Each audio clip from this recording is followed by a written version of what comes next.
ನಮಸ್ಕಾರ ವೀಕ್ಷಕರೇ. ವಿಜಯಪುರ ಟು ಅಯೋಧ್ಯೆ ಪಾದಯಾತ್ರೆ ನಿಮಿತ್ತವಾಗಿ ಕೇದಾರ್ಲಿಂಗ್ ಕುಂಬಾರ್ ಹಾಗೂ ಸಂಗಡಿಗರು ನಿನ್ನೆ ರಾತ್ರಿಯವರು ಯವತಮಾಲ ಜಿಲ್ಲೆ ಕಳಂಬ ಎಂಬ ಊರಿನಲ್ಲಿ ಚಿಂತಾಮಣಿ ಎಂಬ ದೇವಸ್ಥಾನದಲ್ಲಿ ನಿನ್ನೆ ವಾಸ್ತವ್ಯ ಹೂಡಿದ್ದರು.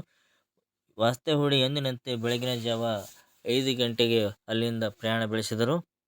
ನಾಗ್ಪುರ್ ಹೈವೇ ರಸ್ತೆಯನ್ನು ಹೊರಡುತ್ತಾ ಕಳಂಬದಿಂದ 15 ಕಿಲೋಮೀಟರ್ ಅಂತರದಲ್ಲಿ ಊಟ ಮಾಡಿಕೊಂಡು ಕೆಲವು ಸಮಯ ವಿಶ್ರಾಂತಿ ಪಡೆದ ನಂತರ ಹಾಗೆ ಮತ್ತೆ ಪ್ರಯಾಣವನ್ನು ಮುಂದುವರಿಸಿದರು. ಈ ದಿನ ಅವರು 50 ಕಿಲೋಮೀಟರ್ಗಿಂತಲೂ ಹೆಚ್ಚಿನ ಪ್ರಮಾಣದಲ್ಲಿ ಪಾದಯಾತ್ರೆ ನಡೆಸಿದ್ದಾರೆ. ಯಾಕೆಂದರೆ ದಾರಿಯಲ್ಲಿ ಹಲವಾರು ಗ್ರಾಮಗಳು ಬಂದಿದ್ದಾವೆ. ಸೋನೆಗಾಂವ, ಕುಟಾಳ, ವರ್ಚಾ, ಸಿಗ್ನಾಪುರ, ಕಾಮತವಾಡ, ಕುಟಲ, ಹಾಗೆ ಒಂದು ಮಧ್ಯದಲ್ಲಿ ವರ್ಧಾ ನದಿಯು ಬರುತ್ತದೆ. ಆ ವರ್ಧಾ ನದಿಯಲ್ಲಿ ಮೇಲೆ ದೊಡ್ಡದೊಂದು ಬ್ರಿಡ್ಜ್ ಅದ. ಆ ಬ್ರಿಡ್ಜ್ ಮೇಲೆ ಹಾಯ್ದು ಹೋಗಿರುತ್ತಾರೆ ಇವರು. ವರ್ಧಾ ನದಿಯು ಕೂಡ ನಮ್ಮ ಕೃಷ್ಣ ಹಾಗೂ ಕಾವೇರಿ ನದಿ ಇದ್ದ ಹಾಗೆ ದೊಡ್ಡ ನದಿಯೂ ಇದೆ. ಅಲ್ಲಿರ್ತಕ್ಕಂಥ ರೈತರ ಜೀವಾಳವೂ ಆಗಿದೆ ಕೂಡ ವರ್ಧಾ ನದಿಯು. ವರ್ಧಾ ನದಿ ದಾಟಿದ ನಂತರ ಶಿವಪುರ ಹೊರೆ, ಹಾಗೆ ಬೀಡಿ ಗ್ರಾಮ, ತದನಂತರ ಇಸಾಪುರ ಗ್ರಾಮ, ಹೀಗೆ ಹಲವಾರು ಗ್ರಾಮಗಳು ಇವತ್ತು ಒಂದೇ ದಿನದಲ್ಲಿ ಬಂದಿದ್ದಾವ. ಈ ದಿನ ಅವರು ಹೆಚ್ಚಿನ ಪ್ರಮಾಣ ತಮ್ಮ ಪಾದಯಾತ್ರೆಯಲ್ಲಿ ಹೆಚ್ಚು ಗಮನವನ್ನು ಹರಿಸಿದ್ದಾರೆ. ಹೀಗಾಗಿ ವಿಡಿಯೋಗಳನ್ನು ಹೆಚ್ಚು ಮಾಡಲಾಗಿಲ್ಲ. ಆದರೆ ಹೋದ ಸಮಯದಲ್ಲಿ ಹೆಚ್ಚು ಘಾಟ್ ಸೆಕ್ಷನ್ ಜಾಸ್ತಿ ಇತ್ತು. ಆದರೆ ಈ ದಿನ ಅವನು ಘಾಟ್ ಸೆಕ್ಷನನ್ನು ಮುಗಿಸಿ ಅದರ ಜೊತೆ ಪ್ರಾಣಿಗಳ ಭಯವಿಲ್ಲದೆ ಕೇವಲ ಈ ರೋಡ್ಗಳನ್ನು ಮಾತ್ರ ಮತ್ತು ಹೊಲ ಗದ್ದೆಗಳನ್ನು ಜಾಸ್ತಿ ಇರೋದು ಇವರು ಹಾಯ್ದು ಬರ್ತಕ್ಕಂಥ ರಸ್ತೆಯಲ್ಲಿ ಮಧ್ಯಾಹ್ನದವರೆಗೆ ಯವತಮಾಲ ಜಿಲ್ಲೆಯ ಬಾರ್ಡರನ್ನು ಕೊನೆಗೊಂಡಿತು. ತದನಂತರ ವರ್ಧಾ ನದಿಯ ದಂಡೆಯಿಂದ ಹಿಡಿದು ವರ್ಧಾ ಜಿಲ್ಲೆಯನ್ನು ಪ್ರಾರಂಭವಾಗುತ್ತದೆ. ಶಿವಪುರ ಹೊರೆ ಹಾಗೂ ಬೀಡಿ, ಇಸಾಪುರ್ ಇವೆಲ್ಲ ವರ್ಧಾ ಜಿಲ್ಲೆಗಳಲ್ಲೇ ಬರ್ತಾ ಇರತಕ್ಕಂಥದ್ದು. ನೀವು ನೋಡಬಹುದು ರಸ್ತೆ ಬದಿಯಲ್ಲಿ ದೇವಳಿ ಎಂಬ ಪಟ್ಟಣವು ಕೇವಲ 5 ಕಿಲೋಮೀಟರ್ ಅಂತರದಲ್ಲಿರೋದು. ದೇವಳಿ ಪಟ್ಟಣ ಬಂದು ಅದು ಒಂದು ಈ ವರ್ಧಾ ಜಿಲ್ಲೆಯಲ್ಲಿ ತಾಲೂಕು ಕೇಂದ್ರವಾಗಿದ್ದು, ವರ್ಧಾ ಜಿಲ್ಲೆಯ ದೇವಳಿ ಪಟ್ಟಣವು ಕೇವಲ ಇಲ್ಲಿಂದ 5 ಕಿಲೋಮೀಟರ್ ಮಾತ್ರ ಉಳಿದಿರೋದು. ವರ್ಧಾ ಜಿಲ್ಲೆಯನ್ನು ನಾಗಪುರ ಡಿವಿಷನ್ಗೆ ಬರುತ್ತದೆ. ವಿದರ್ಭ ಏರಿಯಾ.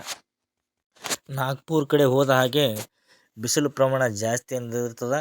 ಹಾಗೆ ಅಲ್ಲಿರ್ತಕ್ಕಂಥ ಒಂದು ಮಂದಿರವನ್ನು ನೀವು ನೋಡಬಹುದು.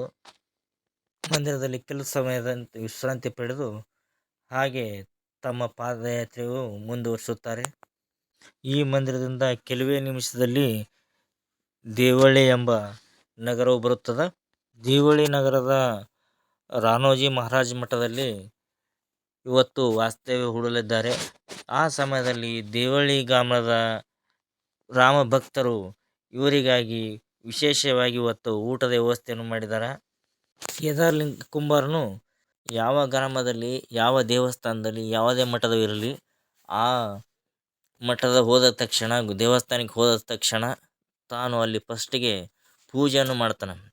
ತನ್ನ ತಂದಿರ್ತಕ್ಕಂಥ ಗೋಧಿ ಮೂಟೆ ಹಾಗೂ ಅಲ್ಲಿರ್ತಕ್ಕಂಥ ದೇವಸ್ಥಾನದಲ್ಲಿರ್ತಕ್ಕಂಥ ದೇವರಿಗೆ ಪೂಜೆಯನ್ನು ಮಾಡಿ ಕಾಯಿಯನ್ನು ಒಡೆದು, ತದನಂತರ ಅಲ್ಲಿರ್ತಕ್ಕಂಥ ಶ್ರೀರಾಮರ ಭಕ್ತರ ಜೊತೆ ಸಂವಾದ ನಡೆಸಿಕೊಂಡು ಹಾಗೆ ಅವರ ಜೊತೆ ಊಟ ಗೀಟ ಮಾಡಿಕೊಂಡು, ಇದು ಪ್ರತಿದಿನ ಮಾಡಿಕೊಂಡು ಬಂದಿರತಕ್ಕಂಥ ರೂಢಿ ಇದು.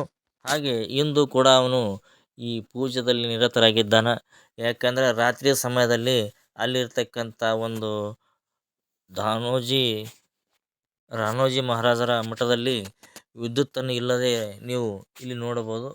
ಕತ್ತಲೆ ಇದ್ದ ಕಾರಣ ಅತಿಯಾದ ಬೆಳಕಿಲ್ಲದ ಸಮಯದಲ್ಲಿ ಕೇವಲ ಟಾರ್ಚ್ಗಳನ್ನು ಹಿಡಿದುಕೊಂಡು ಒಂದು ಪೂಜೆಯನ್ನು ಮಾಡ್ತಿದ್ದಾರೆ. ಒಳಗಡೆ ದೇವಿ ಮೂರ್ತಿ ಹಾಗೂ ಶ್ರೀ ಪರಮಾತ್ಮನ ಮೂರ್ತಿಯನ್ನು ನೀವು ಒಳಗಡೆ ನೋಡಬಹುದು. ಅದರಂತೆ ಅಲ್ಲಿಯ ಸ್ಥಳೀಯ ಭಕ್ತರು ಕೂಡ ಇವರ ಪೂಜೆಯಲ್ಲಿ ಭಾಗಿಯಾಗಿದ್ದಾರೆ. ಪೂಜೆಯಲ್ಲಿ ಭಾಗಿಯಾಗುವುದಷ್ಟೇ ಅಲ್ಲ, ಇವರಿಗಾಗಿ ರಾತ್ರಿ ಹೊತ್ತು ಎಲ್ಲ ರೀತಿಯ ಊಟದ ವ್ಯವಸ್ಥೆಯನ್ನು ಮಾಡಿದ್ದಾರೆ. ಹೋಳಿಗೆ ಹಾಗೂ ಚಪಾತಿ, ಇನ್ನಿತರ ಅನ್ನ ಸಾರು ಎಲ್ಲ ವ್ಯವಸ್ಥೆಯನ್ನು ಅಲ್ಲಿ ಇರ್ತಕ್ಕಂಥ ಭಕ್ತರು ಇವತ್ತು ರಾತ್ರಿ ಇವರಿಗೆ ನೋಡಿಕೊಂಡು ಹೋಗಿದ್ದಾರೆ. ಇಲ್ಲಿವರೆಗೆ ಕೇದಾರಲಿಂಗರ ಪ್ರಯಾಣ 17 ದಿನಕ್ಕೆ ಕ್ರಮಿಸಿದಂತಾಗಿದೆ. ಅಲ್ಲಿಯ ಭಕ್ತರು ಎಲ್ಲ ರೀತಿಯ ವ್ಯವಸ್ಥೆಯನ್ನು ಮಾಡಿದ್ದಾರೆ. ಆದ್ರೆ ಈ ಕರೆಂಟ್ ಇಲ್ಲದ ಕಾರಣ ಒಂದು ಬೆಳಕಿನ ಸಮಸ್ಯೆಯನ್ನಾಗಿದೆ. ಹೀಗಾಗಿ ಕೇವಲ ಆ ಬ್ಯಾಟ್ರಿಗಳ ಮುಖಾಂತರ ಅವರಲ್ಲಿ ಬ್ಯಾಟ್ರಿಗಳ ಬೆಳಕಿನಲ್ಲಿದ್ದಾರೆ. ಕಾರಣ ಅಲ್ಲಿ ವಿದ್ಯುತ್ತಿನ ಸಮಸ್ಯೆಯಾಗಿರೋದು. ನನ್ನ ಆತ್ಮೀಯ ವೀಕ್ಷಕರೇ, ಮಧುಕುಮಾರ್ ಪಾಟೀಲ್ ಚಾನಲನ್ನು ಅಷ್ಟು ಜನರು ಸಬ್ಸ್ಕ್ರೈಬ್ ಮಾಡಿಕೊಳ್ಳಿ, ಹಾಗೆ ಬೆಲ್ ಐಕಾನ್ ಒತ್ತಿ, ಹಾಗೆ ನಿಮ್ಮ ಆತ್ಮೀಯ ಹಿತೈಷಿಗಳಿಗೆ ಈ ವಿಡಿಯೋವನ್ನು ಶೇರ್ ಮಾಡಿ.